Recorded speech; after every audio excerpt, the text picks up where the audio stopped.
এটা আমেরিকার একটা আম এবং নামটা ভেরি ইন্টারেস্টিং। জি জি। জুয়েল ভাই হোক না, হানিকিস এটা আমেরিকার।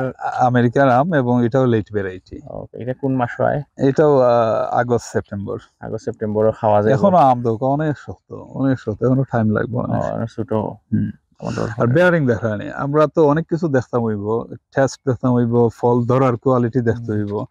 এগুলা দেখার পরে তখন আমরা ইনশাল্লাহ একটা নোট তৈরি হইব যে কোন কোন জাতগুলা বাণিজ্যিক করা উচিত এবং যেগুলা রেজাল্ট ভালো ওগুলারও তখন আমরা রিকমেন্ড করবো। আর শৌখিন গাছ তো অনেকগুলাই আছে, অনেকগুলা দেখতে সুন্দর কিন্তু হয়তো বাণিজ্যিক বেনিফিট কম। এটা আমেরিকার একটা আম এবং নামটা ভেরি ইন্টারেস্টিং। জি জি। জুয়েল ভাই হোক না, হানিকিস এটা আমেরিকার। আমেরিকান আম এবং এটাও লেট ভ্যারাইটি।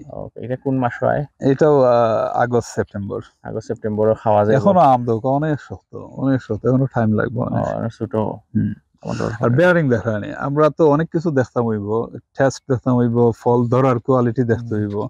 এগুলা দেখার পরে তখন আমরা ইনশাল্লাহ একটা নোট তৈরি হইব যে কোন কোন জাতগুলা বাণিজ্যিক করা উচিত এবং যেগুলা রেজাল্ট ভালো ওগুলারও তখন আমরা রিকমেন্ড করবো। আর শৌখিন গাছ তো অনেকগুলাই আছে, অনেকগুলা দেখতে সুন্দর কিন্তু হয়তো বাণিজ্যিক বেনিফিট কম।